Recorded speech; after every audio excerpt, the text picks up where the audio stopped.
Bueno, buenas noches. Vamos a dar inicio al seminario, al evento. Los hemos invitado aquí. Además quiero agradecer, primero rompiendo un poco el protocolo, si me permiten en estos casos, porque quiero agradecer inicialmente a los alumnos de la carrera y de mi materia de élites, partidos y sistemas de partidos, porque son ellos en realidad los que han impulsado la idea de generar este evento. Entonces no es realmente iniciativa de quien les está hablando, ni mucho menos necesariamente de lo que es lo institucional, sino más bien es los alumnos son los que se movilizan para esto, y eso es muy rescatable, ¿no? Entonces en esa medida, luego, por tanto, lo que vamos a debatir hoy día, en todo caso, tiene que ver con el proyecto de ley de organizaciones políticas desde dos ámbitos o desde dos perspectivas, si quieren.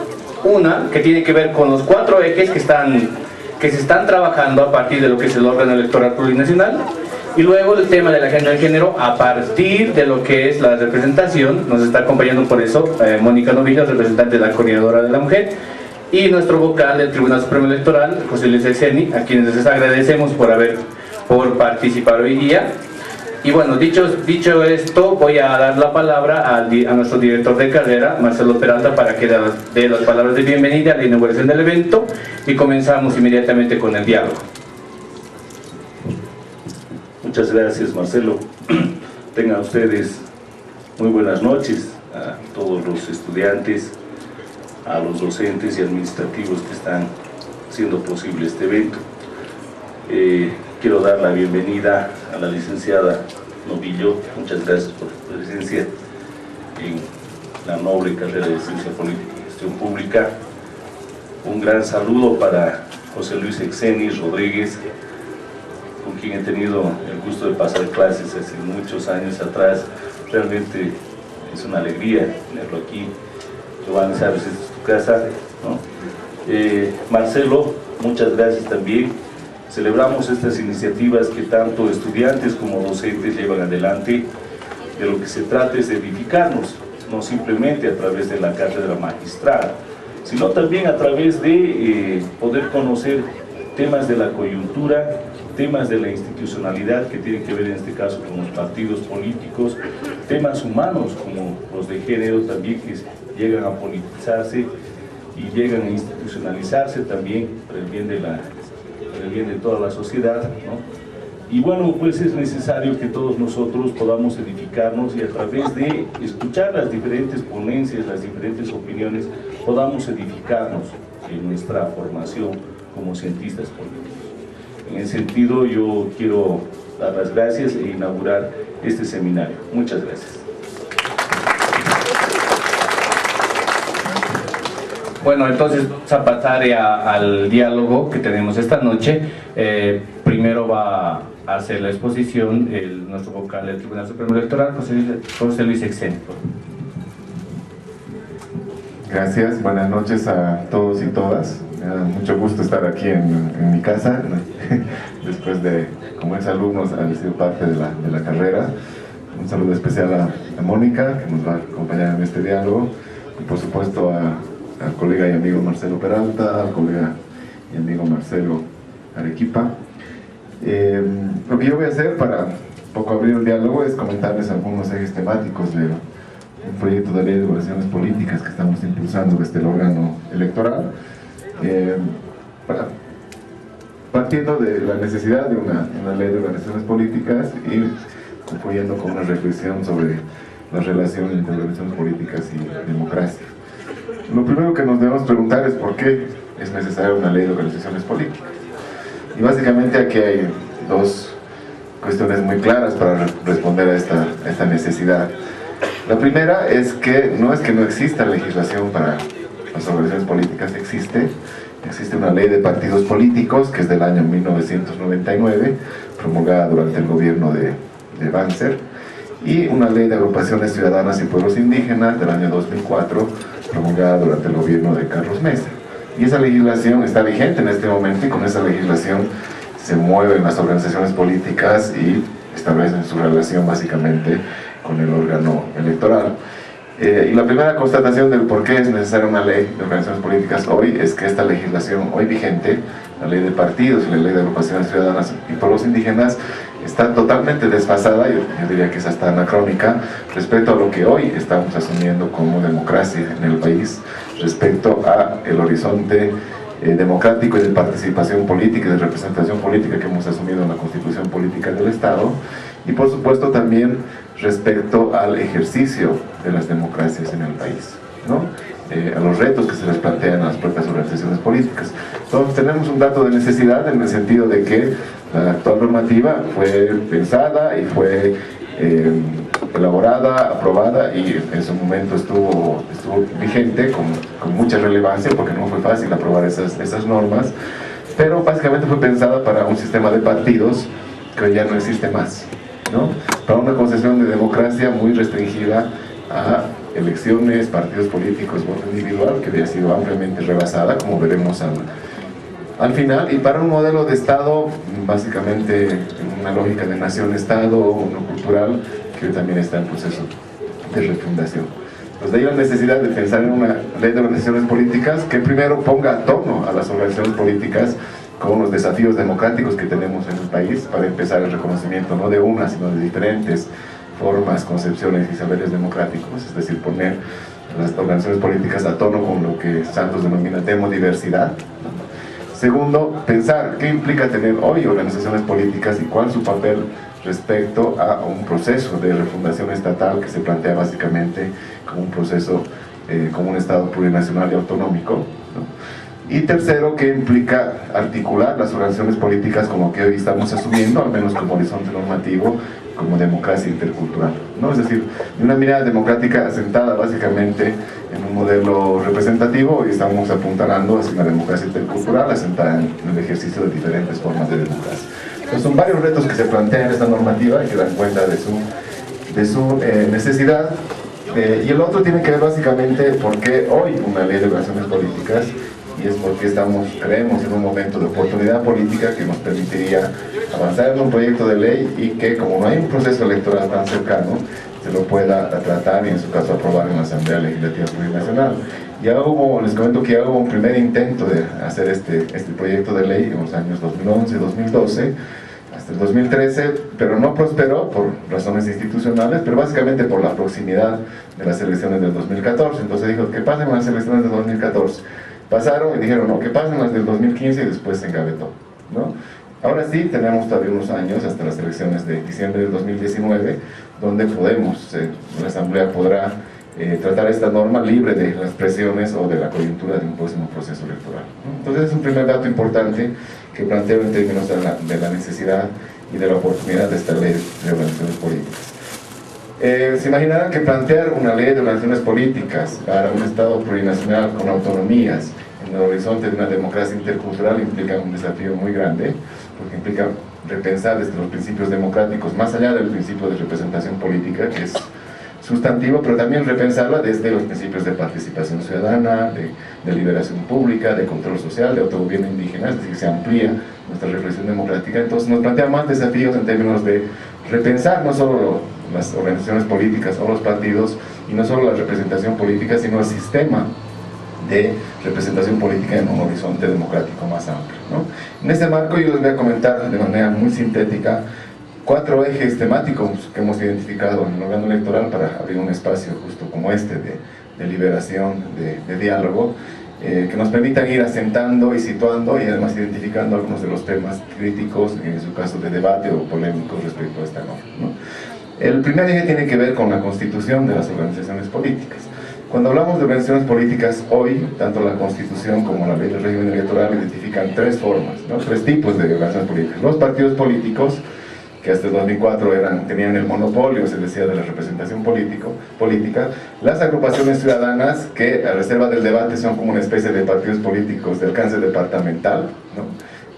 Tienen otros requisitos, por supuesto, y las organizaciones de las naciones y pueblos indígenas. Son esas 3 organizaciones, esos 3 tipos de organizaciones políticas a las que nos referimos, y por supuesto hay diferencias entre ellas. Así, lo que antes eran 2 leyes, ahora esperaríamos que sea una sola ley de organizaciones políticas. Primer debate, ¿cómo se constituyen esas organizaciones políticas o con qué requisitos? o mejor, la pregunta más abarcadora: ¿cómo garantizamos un sistema de organizaciones políticas y de representación política que, siendo inclusivo, al mismo tiempo garantice ciertos mínimos de fortaleza de estas organizaciones políticas? ¿Cómo hacemos que las organizaciones que se registran ante el órgano electoral no solo sean máquinas electorales que se activan cuando hay elecciones y después desaparecen o se desactivan? ¿Cómo garantizamos que un partido político tenga realmente alcance y presencia nacional? Entonces son preguntas mínimas que nos hacemos respecto a la necesidad hoy de reconstituir un sistema de representación política, de organizaciones políticas, habida cuenta de que el que había, el sistema de partidos políticos que hubo durante todo el periodo que se conoce como de democracia pactada, desde el 85 hasta el 2005 básicamente, dejó de existir, y hoy no es que tengamos un nuevo sistema de partidos políticos, sino estamos en proceso de reconfiguración, ¿no? ¿Cuál será el sistema de partidos políticos y de organizaciones políticas que necesitamos hoy para nuestras democracias? Esa es la pregunta. En cuanto a la Constitución, el primer debate que se plantea son los requisitos de militancia que debe acreditar una organización política para constituirse. Actualmente la ley de partidos políticos establece que para que cualquier asociación o grupo que quiera formar un partido debe acreditar un 2% de militancia, 2% respecto al porcentaje, al total de votos válidos del anterior proceso nacional. Entonces ese es un primer tema a discutir. ¿Es suficiente ese 2%? ¿Hay que aumentarlo? ¿Hay que reducirlo? En nuestras jornadas decían, algunos dicen no, es muy alto. Si son 6 millones de votantes, son 120.000 militantes que hay que acreditar, hay que bajarlo a 1,5. Otros dicen no, es muy bajo, hay que subir al 2%, pero no de los votantes, sino del padrón, ¿no? O decir, bueno, está bien 2%, pero no solo de alcance nacional, sino también deberían acreditar militancia departamental. Si un partido quiere ser partido de alcance nacional, deberá acreditar militancia en los diferentes departamentos. Si quiere ser de alcance departamental, deberá acreditar en las diferentes provincias. Entonces son temas que se plantean en relación a este debate. Y reitero, eso tiene que ver con lo que se conoce como umbral de exclusión, es decir, qué umbrales ponemos para garantizar que hayan muchas organizaciones políticas, o las suficientes para tener un sistema pluralista, que no sea ni monopartidista ni bipartidista, sino pluralista, pero al mismo tiempo que no genere fragmentación, ¿no? Actualmente en el país tenemos 100 organizaciones políticas reconocidas con personalidad jurídica, 8 partidos políticos de alcance nacional, 86 agrupaciones ciudadanas y 6 organizaciones de pueblos indígenas. 100 es mucho, es poco.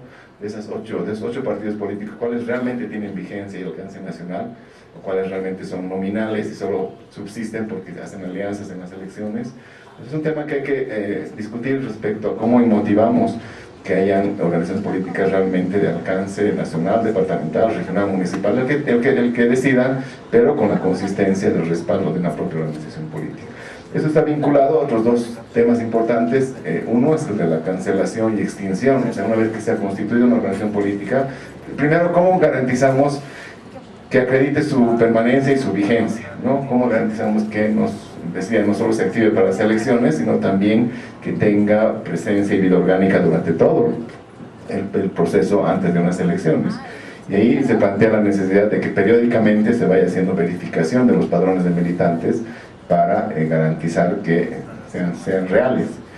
Les comento como dato simplemente, en el órgano electoral recibimos varias solicitudes de libros para llenarlos y conseguir las firmas mínimas que se requieren para obtener armar una organización política, pero en los últimos 2 años ninguna ha logrado hacer eso, y en algunos casos han cumplido el 2% requerido, pero verificadas las firmas el 80% eran fraudulentas, o sea, falsificadas, ¿no? O sea, han puesto nombres, carnets y han empezado a firmar por su cuenta.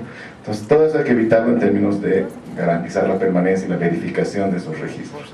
Dicho esto, hay causales de extinción y de cancelación de personalidades jurídicas, básicamente cuando no se obtiene el 3% de la votación en un proceso. Ocurrió el 2014 con el MCM y con el Partido Verde, o cuando no se participa en 2 procesos electorales de manera continua, ya sea con candidaturas propias o en alianza, ¿no? Entonces, está en discusión si estos criterios deberían mantenerse, generar otros criterios tanto para la cancelación de esa personalidad jurídica como para su extinción. Ese es otro tema.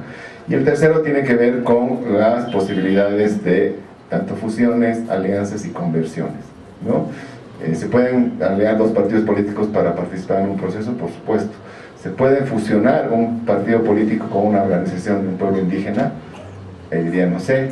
quizás no, porque estaríamos desnaturalizando a la organización del pueblo indígena. Entonces son temas que también hay que discutirlos para ver no solo la constitución y la vigencia, sino también el ejercicio de la propia representación política. Y hay todo un apartado en este primer punto que no lo voy a mencionar porque lo va a exponer Mónica, que tiene que ver con cómo garantizamos en la propia constitución de una organización política, en su estructura orgánica, en su declaración de principios, en su programa de gobierno, en su estatuto interno, la presencia paritaria de mujeres, pero también de jóvenes, no será paritaria, pero la inclusión de jóvenes y la inclusión de actores indígenas, originarios, campesinos. El segundo tema tiene que ver con la democracia interna y es el gran tema de esta norma, y es cómo garantizamos que las organizaciones políticas que son hoy en democracia representativa vehículos fundamentales de la representación sean ellas mismas democráticas y democratizantes. Y esto es importante porque la Constitución todavía reconoce que la postulación de candidaturas en procesos electorales pasa necesariamente por organizaciones políticas.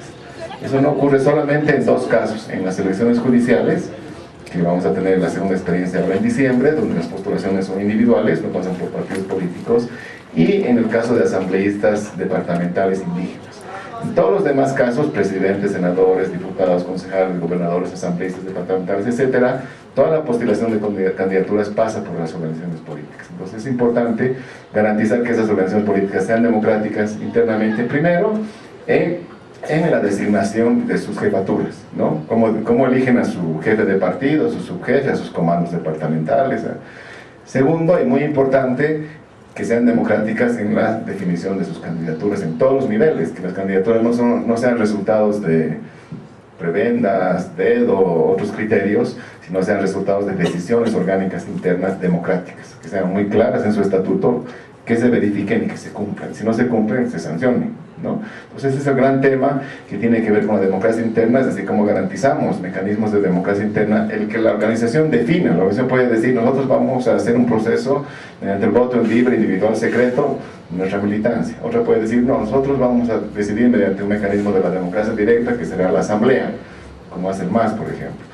Y otros dirán, no, nosotros lo vamos a hacer en elecciones primarias. No importa el mecanismo que defina, primero tiene que ser democrático, tiene que estar claramente definido en su estatuto, tiene que ser verificable y tiene que cumplirse, ¿no? Dentro de este segundo campo hay un temita que es muy crítico, que tiene que ver con el transfugio político. Y la gran pregunta es, ¿el curul que obtiene un representante pertenece al partido o pertenece al representante? ¿No? Hay un largo debate y claro, en general se dice pertenece al partido, porque es el partido el que postula al candidato. Y ahí la pregunta es, ¿será lo mismo un diputado plurinominal que va en lista o un diputado uninominal que se elige directamente, ¿no? Entonces son temas que se tienen que discutir, no están definidos para nada hoy en la norma. Si alguien hoy se declara independiente, no hay ninguna sanción. Entonces habrá que discutir cómo se gestiona el tema del transfugio político como parte de la democracia interna. Y dentro de esto, por supuesto, están todos los derechos y deberes de los dirigentes, de los militantes, etcétera, etcétera, ¿no? El tercer tema tiene que ver con, y es el gran tema, uno de los grandes temas, es cómo se sitúan las organizaciones de las naciones y pueblos indígenas dentro de una normativa de organizaciones políticas. No hemos dicho que hay partidos políticos, que parece que está muy claro, agrupaciones ciudadanas que tienen menos requisitos y generalmente se constituyen para procesos electorales a nivel departamental, subnacional, y organizaciones de los pueblos indígenas. La actual normativa establece que, por ejemplo, para que una organización indígena participe en elecciones tiene que acreditar un porcentaje de militancia también. Entonces, ¿cómo le pedimos a una organización indígena que acredite militancia? Si la militancia tiene otro criterio, ¿no? Entonces, ese es un debate importante. Hemos tenido 2 talleres específicos, 2 jornadas específicas con representantes de autoridades de naciones y pueblos indígenas, de tierras altas una y de tierras bajas otra. Y aquí la demanda es muy clara, y es en 2 sentidos, y yo les comento porque es muy útil, creo, para nuestra reflexión. La primera es una demanda de representación directa, es decir, las naciones y pueblos indígenas demandan y exigen, a tono con la cualidad plurinacional del Estado, con el reconocimiento de ese conjunto de derechos colectivos del artículo 30 de la Constitución, exigen representación directa, es decir, tener presencia en los órganos públicos, especialmente en los órganos legislativos, la Asamblea Legislativa Plurinacional, las asambleas departamentales, los consejos municipales, las asambleas regionales en su caso, de manera directa significa sin pasar por elecciones y sin pasar por partidos, ¿no?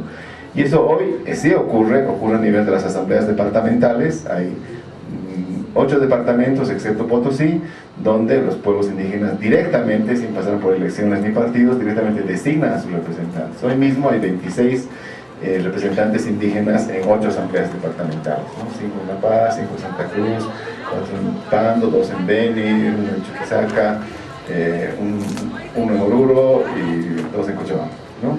Además hay 3 representantes indígenas de los 3 pueblos de Tarija en la Asamblea Regional del Gran Chaco. O sea, eso está ocurriendo en este momento. Pero la gran demanda es ¿por qué no está ocurriendo lo mismo en la Asamblea Legislativa Plurinacional? Que digamos es la expresión mayor de lo que es este proceso de construcción de la plurinacionalidad del Estado, ¿no? Como ustedes saben, en la Asamblea Legislativa Plurinacional de los 130 diputados, 7 se eligen por circunscripciones especiales indígena, originario, campesino, pero se siguen eligiendo mediante voto individual y se siguen eligiendo mediante la postulación vía partidos. Pues la exigencia es, no, esos 7 al menos deberían elegirse de manera directa y no son suficientes 7, deberían ser más, por lo menos 14, ¿no? Entonces hay otro debate que está pendiente. Entonces, un tema es el de la representación directa. En los consejos municipales está previsto que haya concejales indígenas, también designados directamente, pero eso será resultado de la aprobación de cartas orgánicas que reconozcan esa representación directa, se va a tomar más tiempo. Y el segundo tema es que las organizaciones indígenas y los pueblos indígenas demandan el derecho a participar en elecciones y postular candidaturas en todos los niveles de manera directa, sin necesidad de conformar una organización política distinta a su organización natural. Es decir, si la CIDAW como CIDAW quiere postular candidatos, lo único que tiene que acreditar es la decisión orgánica de participar en ese proceso, ¿no? Entonces creo que este es un tema importante y es parte del debate respecto a las naciones y pueblos indígenas. Segundo debate sobre esto es qué lugar tienen las organizaciones políticas si lo tuviesen en las autonomías indígenas, originarias, campesinas, ¿no? Y el dato fuerte que tenemos es que hay como 12 estatutos de autonomías indígenas en diferentes momentos, unos aprobados, otros en vigencia, otros en el control constitucional, y en ningún caso reconocen la presencia de organizaciones políticas o de partidos políticos, ¿no? Entonces es un tema a discutir esa relación entre partidos políticos sobre todo y autonomía indígena. Y finalmente esto que es un reto de interculturalidad es cómo dialoga las democracias comunitarias, esto que son las normas y procedimientos propios de las naciones y pueblos indígenas, con la democracia representativa, ¿no? Entonces hay otro tercer tema importante que debe ser expresado en esta norma. El cuarto, para terminar los ejes, tiene que ver con el tema que siempre sale como parte del debate, es el más notorio, el más polémico, es el financiamiento a las organizaciones políticas, ¿no? En Bolivia hubo financiamiento directo implica darles recursos, dinero a los partidos para que ellos gestionen tanto en procesos electorales como en años no electorales, después rinden cuentas. Y hubo este financiamiento directo desde el 1997 hasta el año 2008, ¿no? Se aprobó en el 97 como parte de un gran debate que después derivó también en el Código Electoral del 99, en la Ley de Partidos Políticos del 99, y estuvo vigente durante 11 años. Y en 2008, mediante una ley que nadie discutió, se dio fin con el financiamiento directo y esos recursos que estaban previstos para los partidos políticos se llevaron a un fondo para personas con capacidades diferentes. Nadie, por supuesto, reclamó y dijo no, que sigan dándoles plata a los partidos. Pero el debate sobre el financiamiento directo tiene que ver con el gran debate sobre la relación entre política y dinero, digamos, dinero en la política, sobre transparencia, sobre cómo evitar recursos indebidos o ilícitos, o negros, oscuros, sobre todo para procesos electorales, ¿no? Entonces, ese es un modelo, el financiamiento directo, que está vigente en varias partes de América Latina.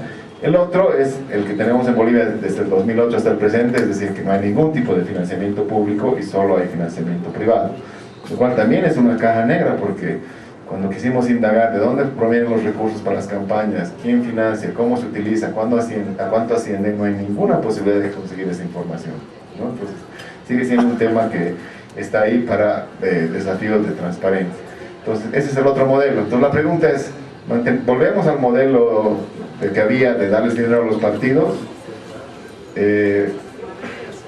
¿Mantenemos el modelo actual, es decir, ningún financiamiento público para los partidos? O más bien, y esta es la línea de la propuesta del órgano electoral, exploramos alguna modalidad mixta de financiamiento público, ya no directo, sino indirecto, más financiamiento privado. Cuando hablo de financiamiento indirecto, estamos pensando no en darles recursos a los partidos, sino, por ejemplo, en procesos electorales en garantizar lo que en otros países funciona muy bien, que son franjas para la propaganda electoral, ¿no? Es decir, que hayan espacios para la propaganda electoral que se distribuyan entre todas las candidaturas con criterios de igualdad y de proporcionalidad, y así por lo menos se mejoran las condiciones de igualdad y de equidad en el acceso a los medios, que es la parte quizás más cara de las campañas, ¿no? Y en años no electorales generar mecanismos a través de los cuales se pueda aportar o contribuir al fortalecimiento de las organizaciones políticas en términos de renovación de liderazgo, de formación de cuadros, de investigación, de capacitación. Pues esto es lo que está planteado como modelo, que se ha identificado como modelo mixto, que combina financiamiento público indirecto y financiamiento privado con restricciones. ¿Por qué con restricciones? Porque no se pueden recibir recursos de una organización internacional, por ejemplo, o de las iglesias, o hay un listado de restricciones para el financiamiento privado también, ¿no? Límites. Y esto está vinculado, y con eso termino, a la necesidad de establecer mecanismos que hoy no existen o son muy débiles de efectiva fiscalización, rendición de cuentas y transparencia, ¿no? La ley del órgano electoral ha creado una unidad que es la OTF, la Unidad Técnica de Fiscalización, que se encarga de verificar el patrimonio, los recursos de cada partido, de cada organización política, hace sus informes anuales, pero es insuficiente, sobre todo cuando hay más uso de recursos que es en procesos electorales para efectos de campaña y propaganda. Donde necesitamos tener institucionalmente no solo el mandato y la atribución, sino la fortaleza institucional para que se garantice la fiscalización y la transparencia, no solo de los recursos públicos, sino también de los recursos privados. Entonces son los 4 ejes así muy gruesos que forman parte de este debate. En mi criterio, el debate mayor tiene que ver con cómo se relacionan hoy las organizaciones políticas con las diferentes formas de democracia, ¿no? Porque tiene que ver con un debate sobre esto que hemos asumido, decía, como un horizonte de democracia intercultural. Esto es el ejercicio complementario de las diferentes formas de democracia reconocidas en la Constitución, representativa, directa y participativa y comunitaria, y qué lugar tienen las organizaciones políticas dentro de cada una de estas formas de democracia. Parece muy claro que la democracia representativa, la del voto individual, la de las elecciones, las organizaciones políticas son esenciales, porque además, decía, por ellas pasa la postulación de candidatos. No está tan claro qué lugar tiene la democracia directa y representativa, porque no existe iniciativa, por ejemplo, partidaria para convocar a un referendo o a una revocatoria de mandato. Hay solo iniciativa popular e iniciativa estatal. ¿Y qué lugar tiene si lo tuviesen en asambleas, cabildos, procesos de consulta previa, iniciativas legislativas?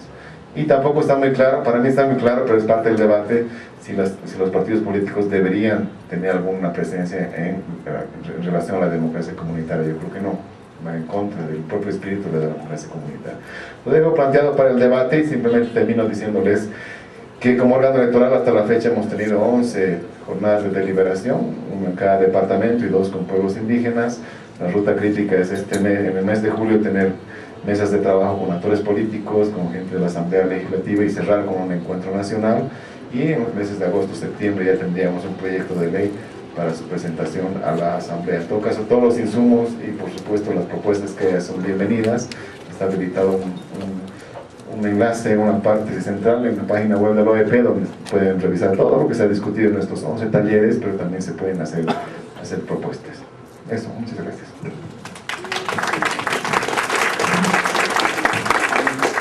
Ahora, Mónica, por favor. Buenas noches. Me toca compartir con ustedes las propuestas que venimos trabajando, no en los últimos años, sino en los últimos 10 años, para modificar la normativa en relación a los partidos políticos. Ya el movimiento de mujeres, los movimientos de mujeres en sus diversas expresiones han venido trabajando, identificando todas las trampas que existen en la normativa, los huecos y los vacíos en relación a la participación política de las mujeres, pero ahora estamos en un contexto diferente al anterior, porque antes teníamos solamente cuotas de participación. Ahora sí tenemos un criterio de paridad, un principio constitucional que está incluido en varias de las leyes y que a pesar de este avance estamos permanentemente tratando de defender, ¿no? Tenemos que proteger nuestros avances. Y probablemente esta es una situación particular y especial en el que siempre están los movimientos de mujeres. Entonces, José Luis ya ha hecho un pantallazo general de lo que es la normativa, pero yo también quiero resaltar algunos avances que hemos logrado en términos de paridad en nuestro país, y eso tiene que ver con que a partir de la promulgación de la Constitución Política del Estado y que se haya asumido como un principio constitucional el tema de la paridad, está en la Constitución como equivalencia en la participación, pero luego es leída en la Ley del Régimen Electoral Transitoria y en la Ley del Régimen Electoral y la Ley del Órgano Electoral como paridad, y así lo hemos asumido. Entonces tenemos que permanentemente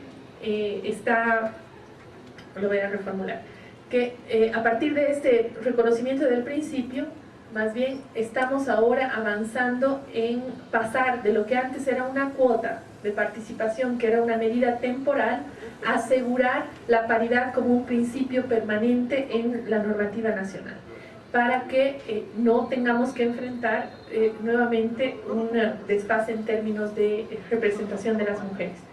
Estas medidas, por un lado las leyes de cuotas en su momento y posteriormente ahora el criterio de paridad, buscan de alguna manera disminuir las brechas en la participación y disminuir el déficit de participación de las mujeres, y se han usado mecanismos parecidos a los de la cuota o al mismo principio de paridad para también resolver el déficit de participación de representantes indígenas, por ejemplo, que es un principio que hace unos días estaba nuevamente en debate ante el anuncio de la Cámara de Diputados de que se podría flexibilizar un principio como el de la paridad de género.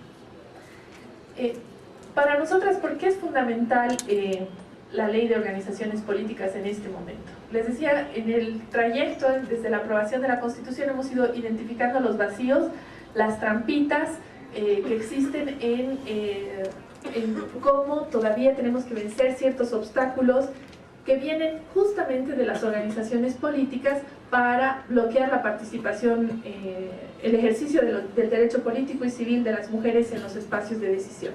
Entonces, para nosotros es fundamental, primero, para consolidar los avances en términos de participación política, los avances que son normativos, y en el caso de nuestro país, ya no solamente normativos, sino concretos y reales. En el caso del órgano legislativo, en Bolivia tenemos 50% de participación de mujeres, hemos alcanzado la paridad. En los niveles departamentales estamos cerca del 45%, y en relación a los gobiernos municipales estamos superando el 50%, estamos con 53% de participación de mujeres. Eso es en el ámbito del legislativo. En el ámbito del órgano judicial, más allá de las observaciones que hayan al proceso mismo electoral de las elecciones judiciales del 2011, se ha logrado que el 43% de las altas magistraturas del órgano judicial estén compuestas por mujeres, estén conformados por mujeres. Donde tenemos una participación más flaca, por decirlo de alguna manera, es justamente en el ámbito del Ejecutivo, que hemos logrado en cierto momento tener un gabinete paritario, por ejemplo, del 50% en 2 oportunidades, en el 2010 y el 2011. Sin embargo, eso ha ido disminuyendo regresivamente hasta tener el 20% que tenemos actualmente en el gabinete de ministros.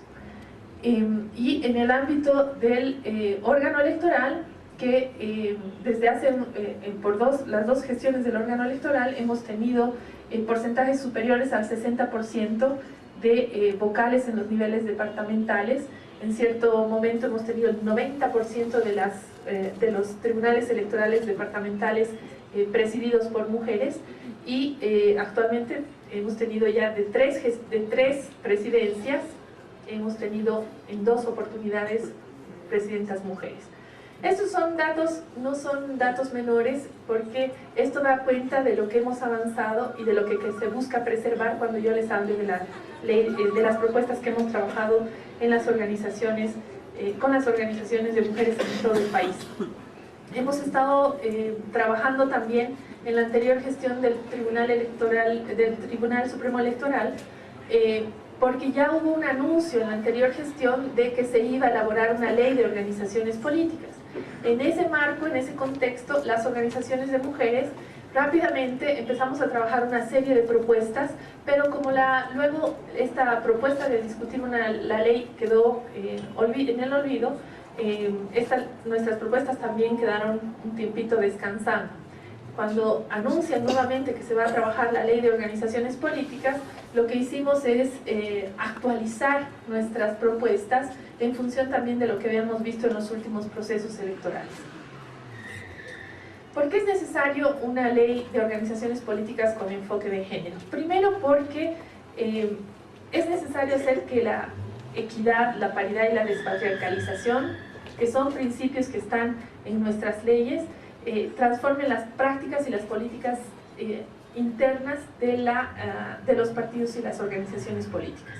Lo que podemos constatar es que todo nuestro esfuerzo desde el Movimiento Mujeres de que las mujeres ingresen en el ámbito político, en realidad lo único que está haciendo es develar el carácter absolutamente machista, patriarcal y vertical, poco democrático de las organizaciones políticas. En nuestro sistema democrático son estas instituciones que deberían ser las más democráticas, son las menos democráticas y las que reproducen una serie de falencias en relación sobre todo a la participación de mujeres, pero también de los indígenas. También creemos que es necesaria la ley de organizaciones políticas porque existe ya un marco normativo que al que tienen que adecuarse las organizaciones políticas y que han quedado como rezagadas y que también ha mencionado José Luis en su intervención. Y porque deberíamos también pensar en que, bueno, esta es nuestra expectativa, probablemente un poco optimista, de que la transformación de la ley de organizaciones políticas, poniendo ciertas medidas que deben cumplir de manera obligatoria las organizaciones políticas, se podría transformar esta cultura poco democrática de las organizaciones políticas. Entonces creemos que podría promover, la ley de organizaciones políticas podría promover y desarrollar instancias de representación de la democracia intercultural paritaria. Nosotros usamos ahora no solamente democracia intercultural, sino que creemos que hay que darle una cualidad más a esta democracia que ya está en la Constitución, y nosotras apostamos por reconocer que esta democracia intercultural puede ser también igualitaria. Ese es un horizonte todavía al que queremos hablar. Entonces yo hablo de la democracia intercultural y paritaria, que recoja los principios constitucionales de inclusión, no discriminación, paridad e igualdad de oportunidades. Al mismo tiempo, nos va a servir para regular la conformación, organización, funcionamiento, registro de las organizaciones que ya José Luis ha mencionado.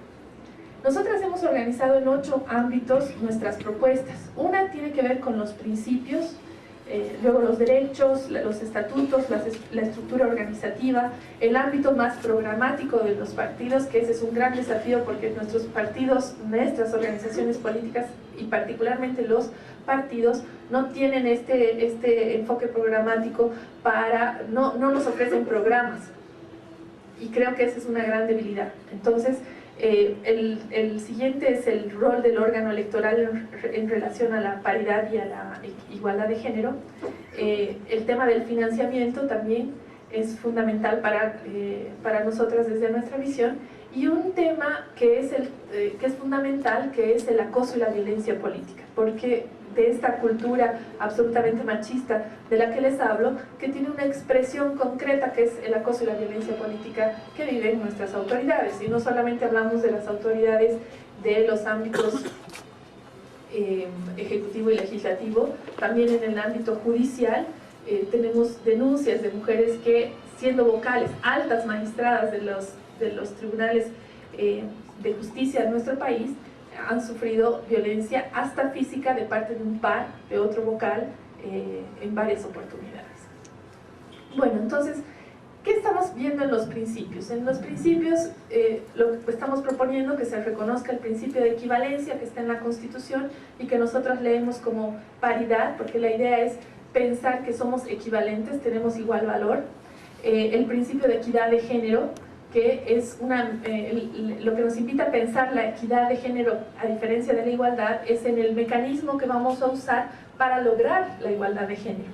Entonces la equidad son medidas, lo que nos está planteando es la posibilidad de reconocer medidas de acción afirmativa para revertir ciertas brechas y desigualdades.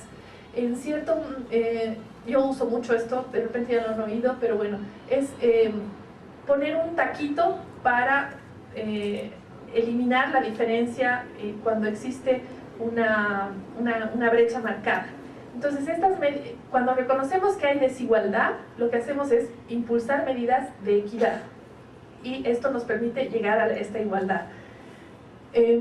La paridad y la alternancia como principios en los procesos electorales también debe estar incorporada porque hemos visto que la paridad en sí misma, si fuera 50% por decirles de las listas, si el 50% está en la parte de abajo, esto no nos garantiza de ninguna manera que podamos acceder a los espacios de poder. Pero sí la alternancia en los puestos y no solamente entre titulares y suplentes, porque en cierto momento en nuestro contexto político la alternancia estaba leído solamente como la alternancia entre titular y suplente. Igualdad de oportunidades. Cuando hablamos de igualdad de oportunidades hablamos de las condiciones que están dadas ya en nuestra sociedad y cómo podemos generar estas condiciones para que se pueda tener oportunidades iguales. No discriminación, esto es un principio básico, además ya reconocido por ningún motivo. Y hay un listado que están en la Constitución que habla del sexo, orientación política, afiliación, opinión, etcétera, que no voy a hacer mención ahora.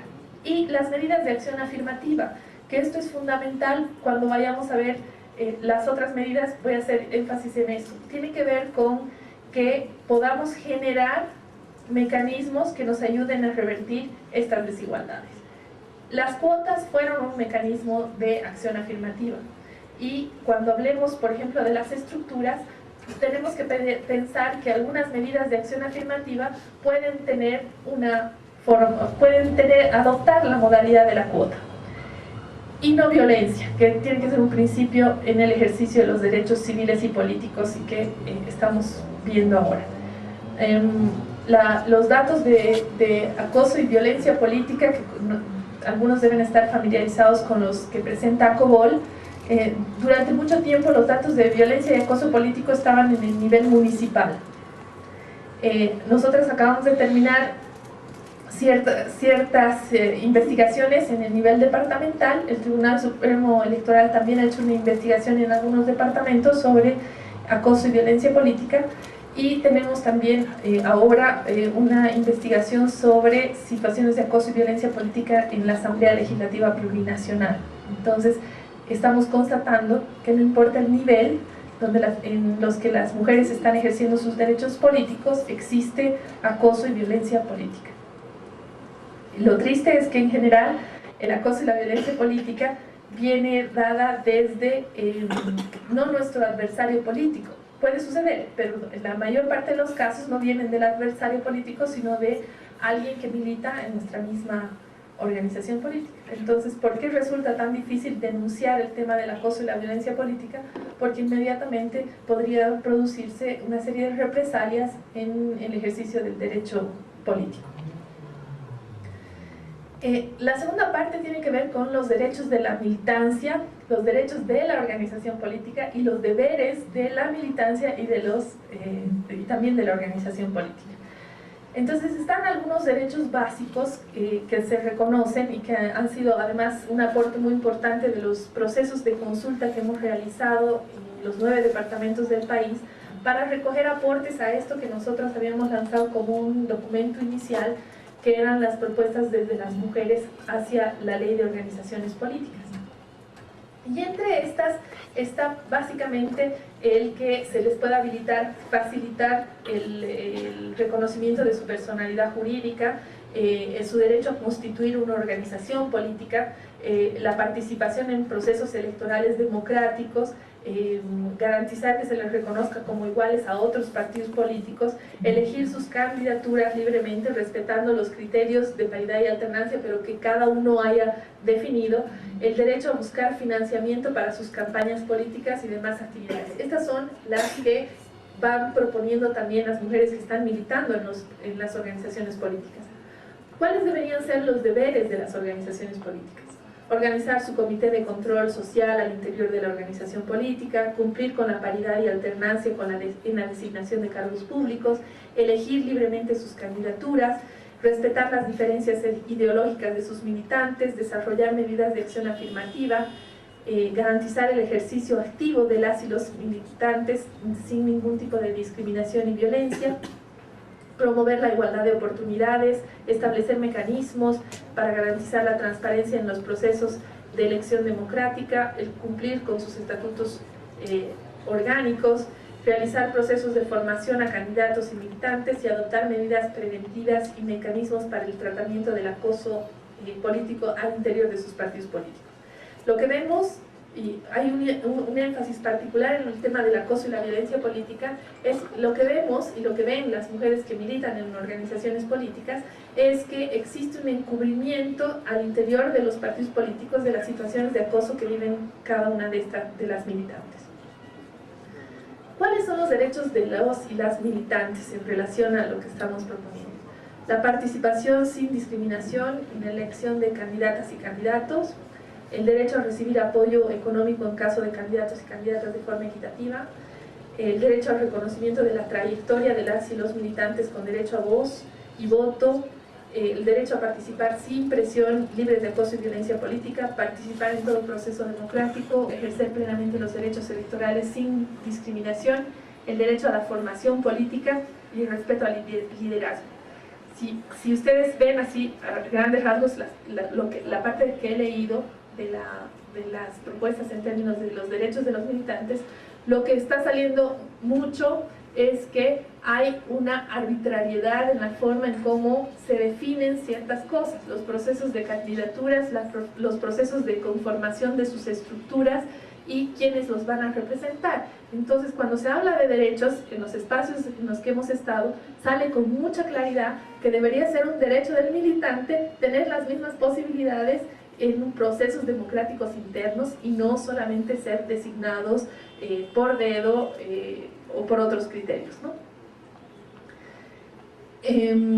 También en términos de los estatutos orgánicos, una serie de propuestas. Lo que estamos planteando es que efectivamente en el momento en que las organizaciones políticas tengan que presentar sus documentos para habilitarse como organizaciones políticas, tengan un registro actualizado de militantes desagregando por sexo y además puedan demostrar que existe una composición paritaria. Hacer una declaración de principios asumiendo entre esos la equidad de género, la igualdad de oportunidades, la interculturalidad, por ejemplo. Que el régimen interno de equidad de género, exista un régimen interno de equidad de género para efectivizar estos principios. Los mecanismos de democracia paritaria, intercultural e interna que faciliten también la mayor participación de mujeres e indígenas en los procesos de elección de candidaturas, etc. Respecto a la estructura orgánica, hace unos años IDEA Internacional hizo un documento que se llama Radiografía de la Democracia, y lo que hace es exponer algunas características de los partidos políticos, en ese momento solo 4 que tenían habilitada su personalidad jurídica, para ver a nivel nacional, para ver cómo estaban conformadas sus estructuras, y todos tenían una estructura con una participación muy reducida de mujeres. Entonces, ¿cómo hacemos para que las estructuras de las organizaciones políticas puedan reflejar mayor equidad y puedan efectivamente reflejar una composición paritaria? Entonces, las propuestas van en sentido de establecer que existan criterios claros al momento de presentar sus estatutos de cómo aplicarían esto. Puede ser mediante una cuota, puede ser a través de criterios claros en términos de paridad que de manera obligatoria obliguen a las organizaciones políticas a mirar dentro de su militancia. Cuando las organizaciones políticas, y esto es recurrente, permanentemente dicen no hay mujeres para entrar a los partidos, a las listas. Por eso lanzamos una campaña que se llamaba Listas para las Listas, porque el argumento para aplicar el criterio de paridad era que no habían mujeres. Entonces, a eso yo de manera atrevida le digo el síndrome de la mujer invisible, porque resulta que en el momento que hay que poner listas, las mujeres todas nos volvemos invisibles, pero en el momento que hay que organizar el meeting, coser banderas, hacer sándwiches para recaudar fondos, pegar las pancartas y demás, ahí sí nos hacemos visibles. Entonces, en términos de la estructura orgánica, lo mismo, las mujeres visibles, las mujeres tienen que hacerse visibles para participar y conformar de manera paritaria la estructura entera de la organización política. Y para eso hay que desarrollar medidas de acción afirmativa, por eso es tan fundamental reconocer en el principio este mecanismo que es el de la equidad para reconocer que podamos participar en todos estos espacios. También se ha planteado en los diferentes debates crear una instancia de ética, pero que esté además encargada de velar por el tema de la paridad exclusivamente. Porque si no, cuando hay una instancia general, los temas de paridad quedan soslayados y postergados para su análisis y debate. Un quinto elemento tiene que ver con los procesos electorales y la necesidad de demandar que los partidos políticos trabajen seriamente sus propuestas programáticas. Pero también ahí es fundamental que el rol del órgano electoral, que voy a mencionar más hacia adelante, y también establecer sanciones a los militantes que incumplan la ley electoral o que incumplan sus propios estatutos internos. Entonces esto significaría, ¿qué ocurría antes o qué ocurre todavía con la ley de organizaciones políticas? Los incumplimientos a ciertas actividades, inclusive el no cumplir con las cuotas mínimas que hay para la conformación de su estructura, porque antes sí teníamos una cuota. En el caso de la ley de organizaciones políticas hay una cuota de 30% para la estructura partidaria, y en el caso de las organizaciones, agrupaciones ciudadanas, se le pidió 50%. No nos olvidemos que el debate entre organización ciudadana y partidos políticos, cuando se abrió la posibilidad de generar agrupaciones ciudadanas y pueblos indígenas, no había una genuina voluntad de democratizar el sistema político. Entonces lo que hicieron es ponerles requisitos más fuertes a las agrupaciones ciudadanas en términos, por ejemplo, de género, para que no cumplieran los requisitos y no pudieran habilitarse. Entonces, lo que estamos demandando es que al mismo tiempo puedan haber sanciones. ¿Qué pasaba cuando no cumplían los partidos políticos todo lo que decían sus estatutos? No pasaba nada. Por eso tenemos la situación, es como cuando, no sé, ustedes están jóvenes todavía, pero cuando le dice a tu hijo, si no haces esto, te voy a castigar, si no haces esto, te voy a castigar. Nos prueban, dejan de hacer, no comen, no hacen su cuarto, etc. Si no hay castigo, lo van a seguir haciendo, Entonces lo que estamos viviendo es la indisciplina de las organizaciones políticas, porque se plantearon una serie de mecanismos, pero sin sanción. Lo que estamos demandando es que hayan sanciones al incumplimiento de lo que ellos mismos proponen. Rápidamente me voy al tema del acoso político, que para nosotras es fundamental, y el tema del financiamiento. No hemos logrado, las organizaciones de mujeres, ponernos de acuerdo entre si preferimos que los partidos políticos reciban financiamiento del Estado o no. Ha habido un debate, pero no ha habido acuerdo. Y parece en lo que sí estamos de acuerdo es en que cualquiera sea la modalidad de financiamiento, tiene que haber criterios claros de distribución paritaria de los recursos.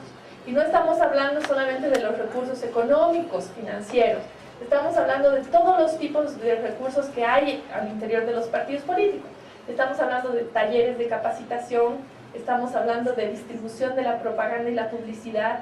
Es triste ver cómo se distribuye la publicidad o la propaganda hasta de impresos, materiales impresos, cuando las candidaturas son femeninas, es decir, no les dan nada.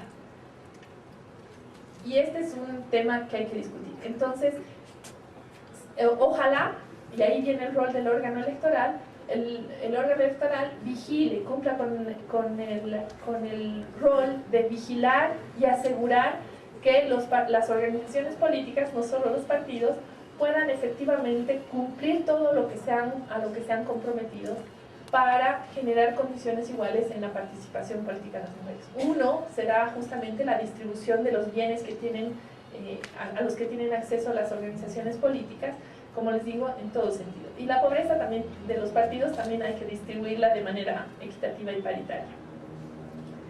Y el tema del acoso y violencia política en la que ya he comentado, pero lo que sí se está planteando es que existan mecanismos que puedan de alguna manera resolver ciertas situaciones de acoso y violencia política al interior de los partidos y de las organizaciones políticas.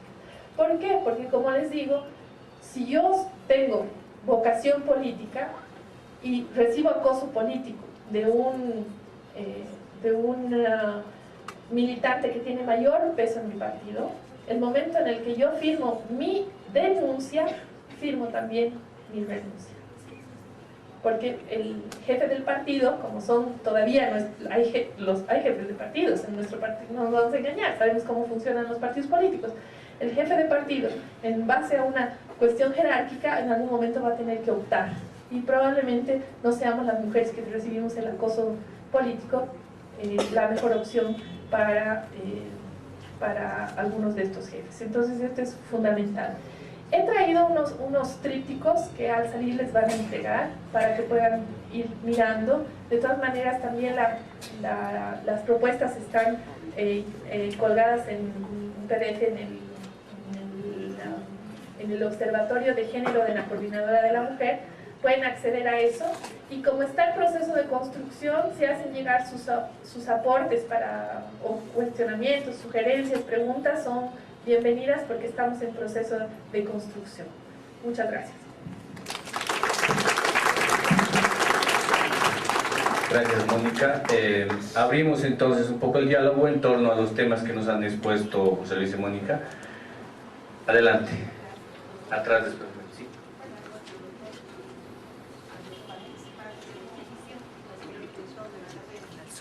Lo que me llama la atención es de nuestra Constitución Política del Estado, cuando hablamos de procedimientos propios del FIO, me pregunto yo, ¿cómo comprendo la democracia comunitaria en sus prácticas en relación a la participación política sindical de la mujer en sus comunidades originarias?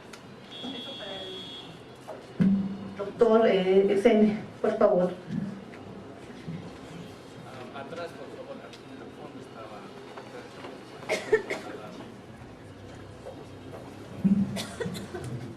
Buenas noches, señor director y licenciado y a los invitados.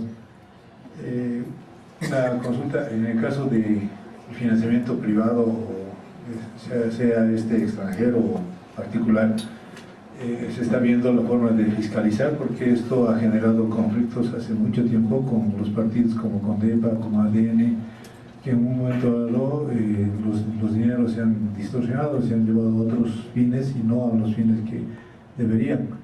Si eso va a volver a ocurrir, yo creo que el financiamiento, así sea del Estado, va a pasar lo mismo, porque en un momento dado la ley de partidos que está hasta el momento creo vigente, que se tiene todavía, buscaba el fin para mí desde la lógica empresarial, manejar al partido, porque podía hasta comprar bienes públicos o bienes privados como partido, como institución. Si eso va a cambiar o va a seguir siendo este sol empresarial, que es lo que así yo lo veo en esta ley de partidos, ¿no? Y a la licenciada, no es ser machista el pedir la participación de la mujer y buscar la paridad. Personalmente yo vengo de un partido en el que no existe eso. lo que usted nos ha planteado, bueno, puede ser que existan los partidos tradicionales o se den los partidos tradicionales, pero en el partido que yo vengo hay más mujeres que varones, más aún por el tema de ser en un momento dado representantes sociales. Gracias.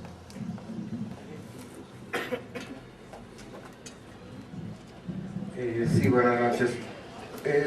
Yo pienso que eso de las normas, las leyes que se piensan tanto para ver la cuestión del financiamiento y la paridad de hombres y mujeres, siempre nosotros queremos solucionar las cosas cuando se dan arriba, ¿no? Cuando ya se presentan, siendo que no podemos hacer que las mujeres participen en un 50% por decreto. Tiene que haber compromiso de las personas, tanto de hombres y de mujeres, para hacer la vida política. Antiguamente en los partidos, tanto de izquierda como de derecha, ha habido representaciones de mujeres que han llegado inclusive a ser direcciones nacionales, ¿no? Entonces eso era por la vocación o por el esfuerzo que ellos le tenían, que era más sacrificado. Hoy en día ya parece que la vida es más fácil y hay más posibilidad de que ambos se integren a la vida política. Queremos siempre hacer todo por decreto. La cuestión de los financiamientos, sea del Estado, sea privada, no se va a solucionar con la corrupción. La paridad, la equidad de géneros no se va a solucionar por decreto. Tiene que ser en base a una educación que se imparta a la niñez, a la juventud. Gracias.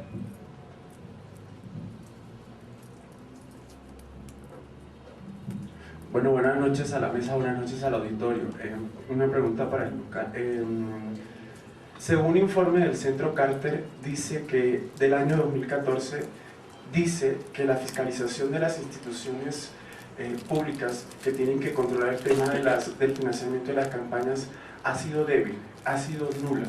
Usted como vocal, ¿cómo responde a este informe, nada más y nada menos que del Centro Carter, sobre la fiscalización de las campañas, del financiamiento de las campañas políticas? Y para la dama también una pregunta. Los casos que se tienen registrados estadísticos de acoso político, violencia política y demás, ¿cuántos casos tiene usted registrado en su base de datos de actores políticos que hayan sido condenados o tengan procesos judiciales por este tema? Gracias.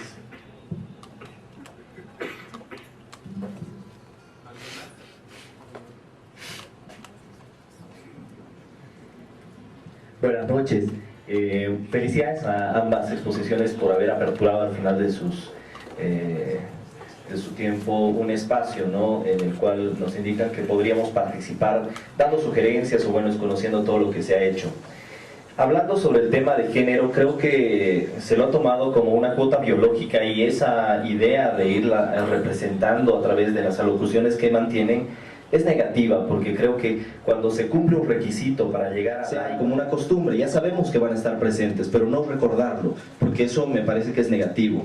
Y en cuanto a los partidos políticos, creo que la financiación tiene que ser importante en la medida en la que es saludable darle la posibilidad al político y al ciudadano de poder decidir cuáles son los mecanismos para poder llegar a la sociedad con sus ideas, con sus planteamientos. Y al mismo tiempo, pues, tener en cuenta de que no solamente los representantes políticos que hoy han conseguido una sigla puedan salir adelante para trabajar lógicas en las cuales puedan beneficiarse a futuro, ya que el escenario en el que se trabajan estas ideas o se los está planteando solamente los incluye a ellos, ¿no? Por ejemplo, ahorita no me he enterado nunca en el que podía participar, digamos, ¿no? Si hay una plataforma muy válido y espectacular, seguramente podré plantear alguna solución. Sin embargo, creo que será importante aperturar al ciudadano más que al político ya constituido, porque ese es el que en un futuro va a poder consolidar un trabajo que vaya a multiplicar las ideas, ¿no?, a través de lo que vaya a poder difundir con este financiamiento.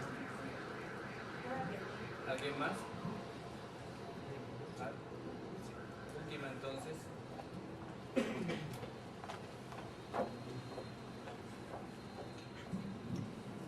Buenas noches, señor director. Buenas noches a todos los compañeros de la carrera. Quisiera saber, señor Exeni, ¿cuánto de dinero le va a costar al Estado hacer este reformulamiento del proyecto de ley de financiamiento de grupos políticos? Muchas gracias.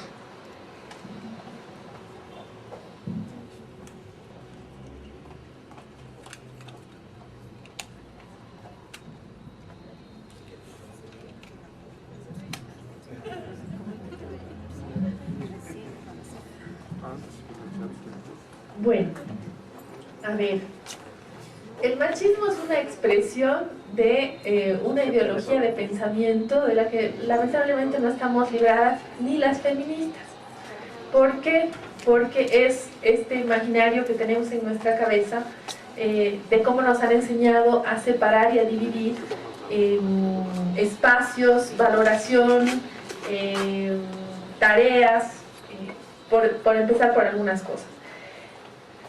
Entonces, el machismo lo que hace es expresar esta forma de ver las relaciones entre los hombres y las mujeres, donde queda como encima de la mesa la idea de que los hombres son mejores para ciertas cosas que las mujeres. Y particularmente esta idea está centrada en el ámbito político, porque las mujeres no deberíamos estar en el ámbito político, en el ámbito público. Ese es el principio de esta ideología que se traduce en acciones, en cuestiones machistas, lo que llamamos el machismo. Entonces, si las mujeres no deberían estar en el espacio público, lo que tenemos que transformar es el comportamiento de las mujeres o el espacio donde las mujeres van a participar.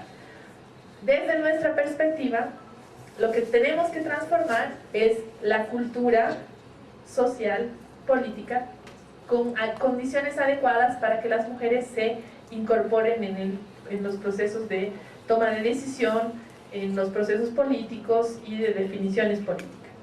Hasta ahora nos ha costado mucho. Entonces es una ingenuidad pensar que de manera natural nuestra sociedad va a generar estas condiciones para que las mujeres se incorporen en el ámbito público. No ocurre. Hay algunas estudiosas que han calculado hasta 280 años que necesitaríamos para que de manera natural se produzcan ciertos cambios para que las mujeres participen en espacios políticos. Entonces, lo que sí ha funcionado es optar por estas medidas de acción afirmativas. En su momento fueron las cuotas que nos ayudaron a que esas mujeres que alguno de los compañeros ha mencionado aparezcan en la escena pública. Y las podemos contar con los dedos de las manos, porque eran muy pocas. ¿Cuándo se ha producido el ingreso de las mujeres en los espacios políticos? No sé a cuál partido político pertenece el señor que hizo la primera intervención, pero me gustaría saber la lista del Comité Ejecutivo Nacional y de los comités ejecutivos departamentales para ver cómo están representadas las mujeres en esos espacios. Yo podría asegurar que no existe paridad, porque no es un proceso que se da de manera natural. Tenemos que generar las condiciones para que esto se produzca. Ha habido un fuerte debate en las redes sociales la anterior semana cuando se planteó la flexibilización del criterio de paridad de género para las elecciones del órgano judicial. Lo que se propuso es, no hay mujeres, entonces seamos flexibles. Esto lo hemos visto, este es el reclamo que ha habido en las elecciones pasadas y antes, cuando ya hemos planteado el criterio del 30%. Cuando planteábamos listas con 30%, es decir, no hay mujeres. Si se procediera, ahorita retrocediéramos en términos del criterio de género, las próximas elecciones van a venir y nos van a decir, no hay mujeres, otra vez. Entonces vamos a tener que flexibilizar el criterio de género. Este es un principio.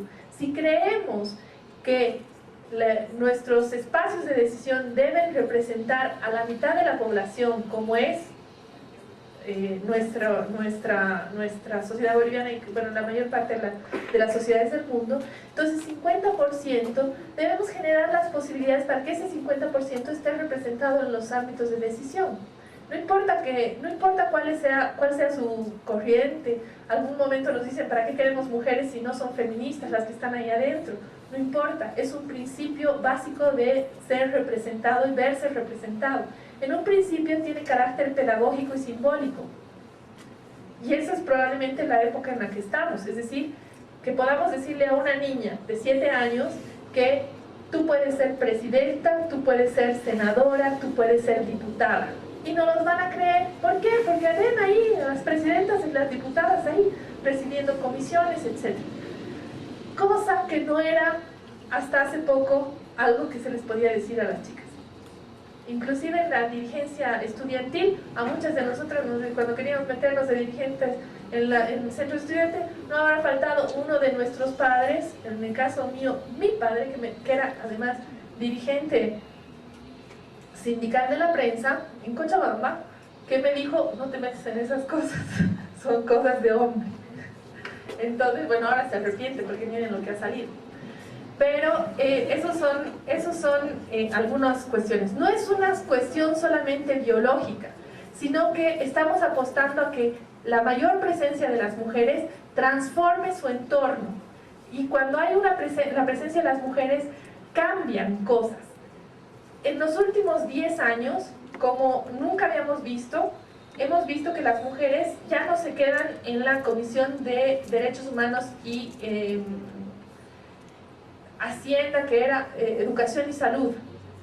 Mayor presencia de las mujeres cualifica también nuestra democracia en términos de que ellas pueden estar en otros espacios. Durante mucho tiempo se habían concentrado en ciertas comisiones en la Cámara de Diputados. Y entonces ahora hay más mujeres y ya no se centran solamente en temas de género, porque esa era antes una prioridad.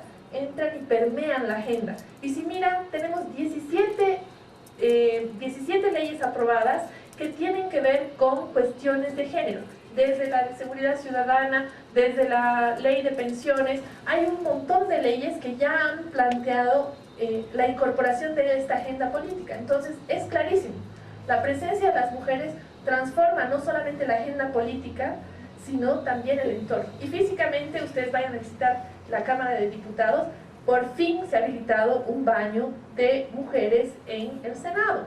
No había baño para mujeres en el Senado. Esa es una visión absolutamente machista de la estructura institucional. Entonces, lo que quiero decir con esto es que el principio de género tiene que ser un principio básico con el que nos movemos en el ámbito político. No importa si no creemos que el tema de la meritocracia lo podemos discutir, es decir, todos nuestros representantes, incluidas las mujeres, deben responder a perfiles idóneos, a perfiles capaces de representarnos.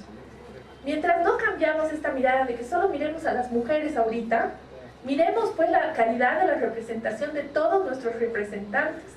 Miremos la calidad y la forma en cómo se organizan las organizaciones políticas. Y finalmente estaremos contribuyendo a la calidad de la democracia intercultural y paritaria.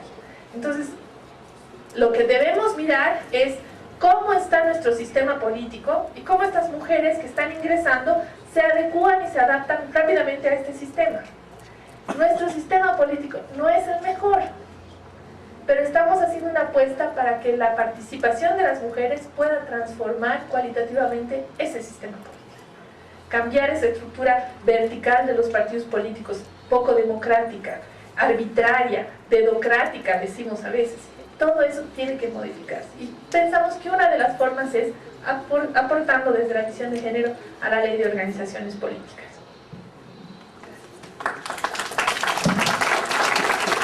Bien, gracias por las preguntas, que en sí mismas son insumos valiosos para nuestra reflexión. Yo rápidamente voy a contestar 4 o 5. La primera, en relación a la democracia comunitaria que planteaba la compañera. Una de las grandes novedades de la Constitución Política del Estado promulgada en 2009 es justamente el reconocimiento de la democracia comunitaria como una forma de democracia. Y esto que hoy decimos fácil, sí, pues hay diferentes formas de democracia representativa, directa y participativa comunitaria.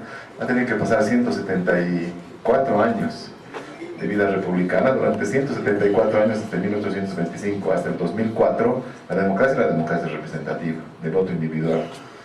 Recién en el 2004 dimos un primer saltito a reconocer un mecanismo de la democracia directa, que es el referéndum. Y tuvimos que pasar 5 años más hasta la nueva Constitución para decir no. Aparte de la democracia representativa, también hay otros mecanismos de la democracia directa y participativa, como asambleas, cabildos, consulta previa, asamblea constituyente, iniciativa legislativa, revocatoria de mandato. Y también hay algo que existe con carácter preexistente a la propia república, que es la democracia comunitaria, ¿no?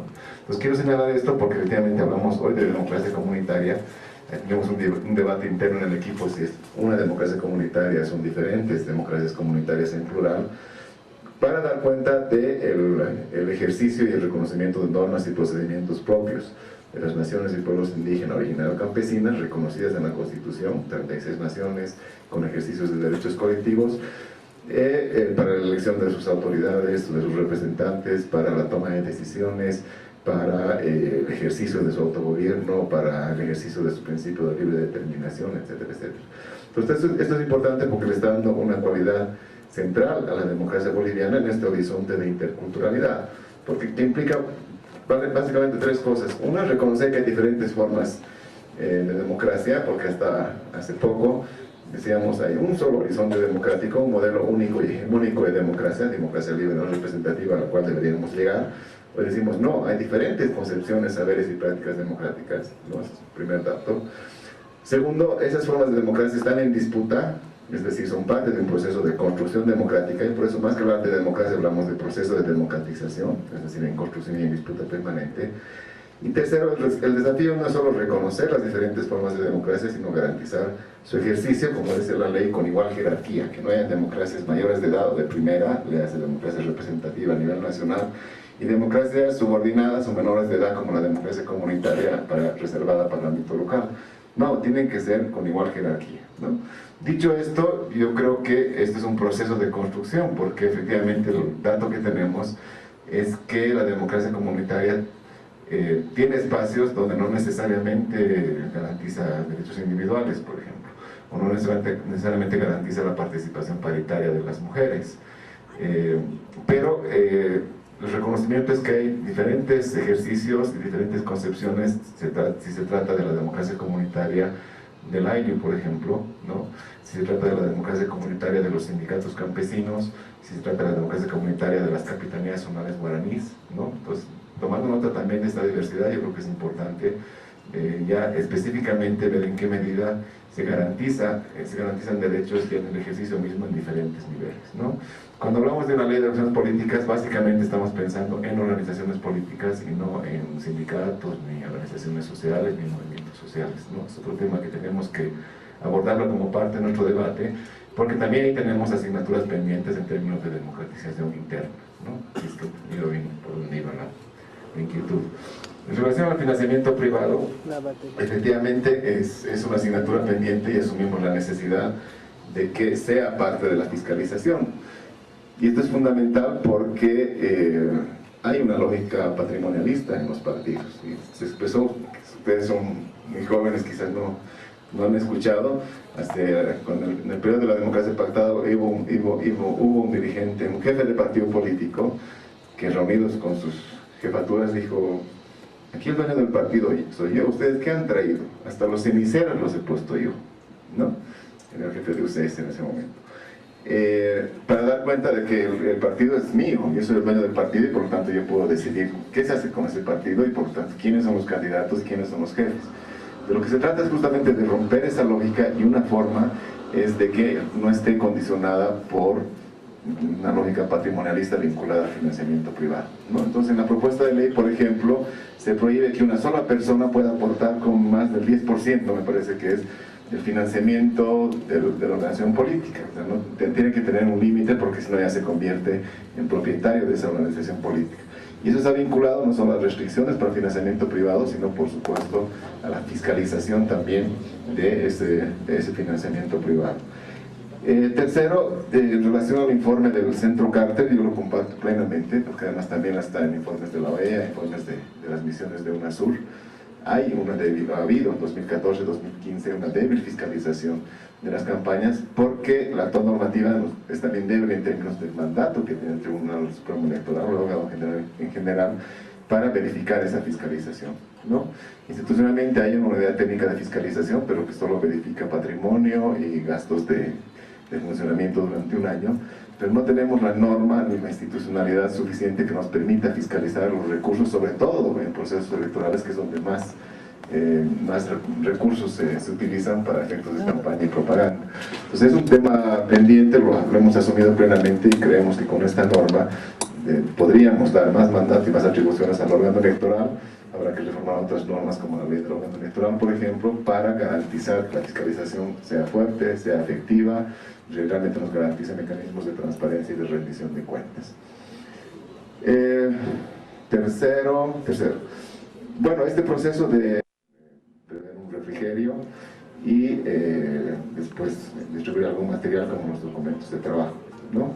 No se han contratado consultores externos, internacionales, ni especialistas, todo se lo ha hecho en el equipo, se lo está haciendo en el equipo técnico del OEP, y algunas cosas que implican recursos, los más fuertes, por ejemplo, los 2 talleres con representantes de pueblos indígenas, donde implicaba así movilizar a la gente y traer de Oruro, de Cochabamba, de Potosí a La Paz, y después de Beni, de Panda, de Tarija a Santa Cruz, se lo ha hecho básicamente con recursos de la cooperación internacional. Entonces, la mayor parte de los recursos se los ha hecho con apoyo del PNUD, de Idea Internacional, de la FES, y los recursos, todo lo demás lo ha hecho con el equipo propio del órgano electoral, ¿no? Eso para en términos de lo que costaría, se habría que ponerle un número, este proceso de elaboración participativa de la ley. Y finalmente, sí quiero reafirmar que estos eventos, estos espacios son muy valiosos para intercambiar no solo diálogos, sino propuestas, visiones, y realmente les invito a que entren también a nuestra página web. Hay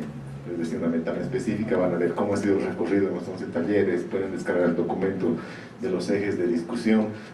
Pronto ya estamos terminando la sistematización de los 11 talleres, van a ver las matrices de esa sistematización y ir acompañando, y ojalá también discutiendo y haciendo propuestas para ver cómo se avanza con esto, porque las diferentes visiones son fundamentales. Y aquí un tema que no lo hemos discutido, y con esto termino, es qué lugar tienen los jóvenes dentro de la ley de organizaciones políticas, ¿no? Porque claro, hay un posicionamiento muy claro, muy fuerte, que yo lo comparto de manera principista y militante en relación a la paridad de género. Hay una presencia y una discusión muy fuerte en términos de la presencia de las naciones y pueblos indígenas, pero se dice muy poco respecto a la presencia de los jóvenes y de las jóvenes, ¿no? Creo que esto es importante. ¿Cómo garantizamos que dentro de las funciones políticas también hay espacios de presencia y de participación efectiva y de candidaturas y de dirigencias de jóvenes? Creo que este es un tema importante, y todos los aportes, por supuesto, serán bienvenidos y los tomaremos en cuenta.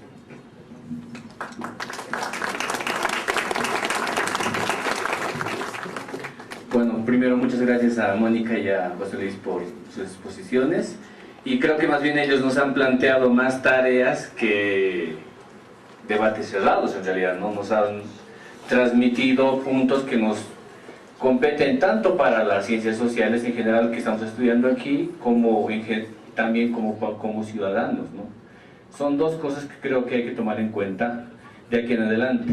Brevemente, dos apuntes nada más.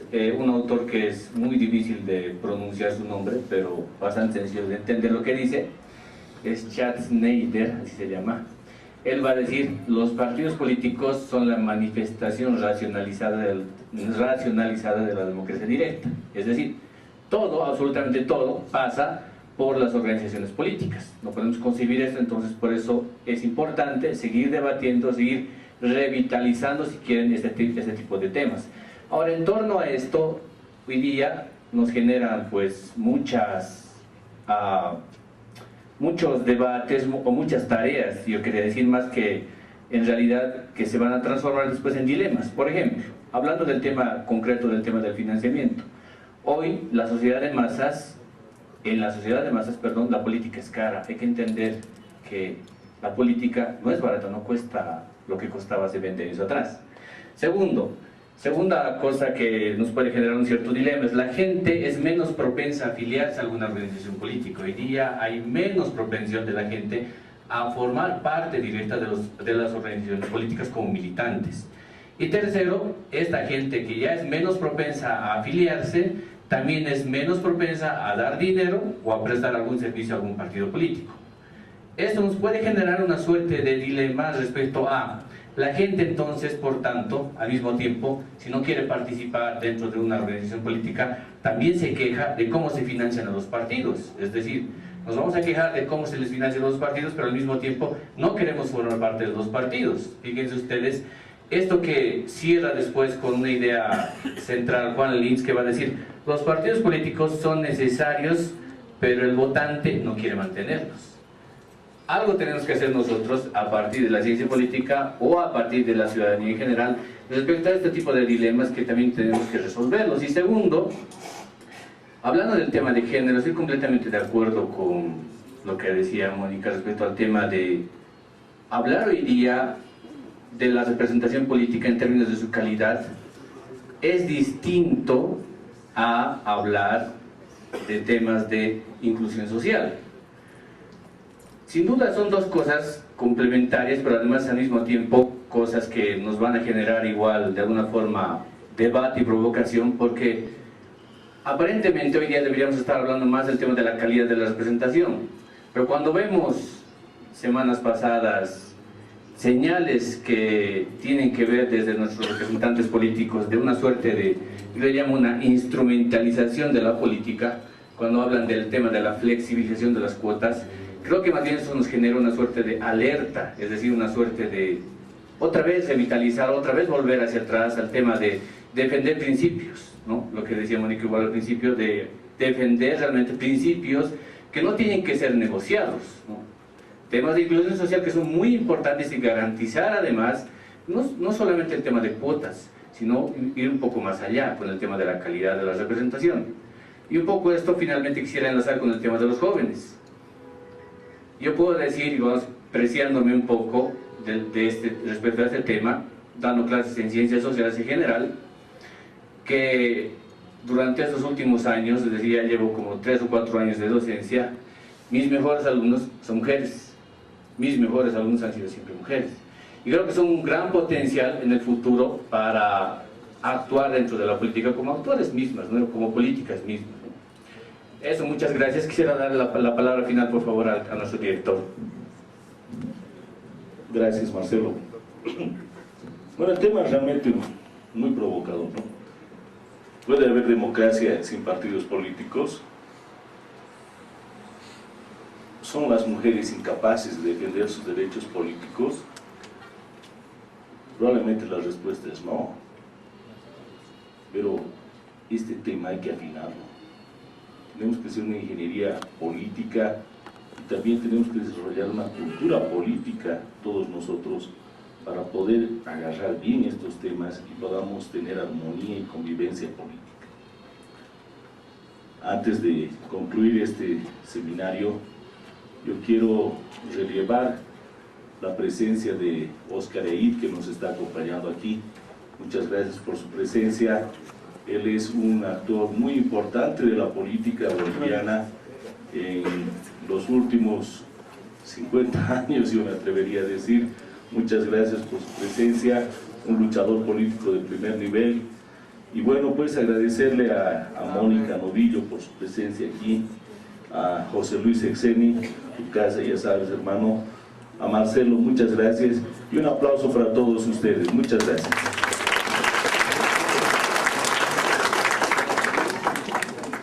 No se le corta, ¿no?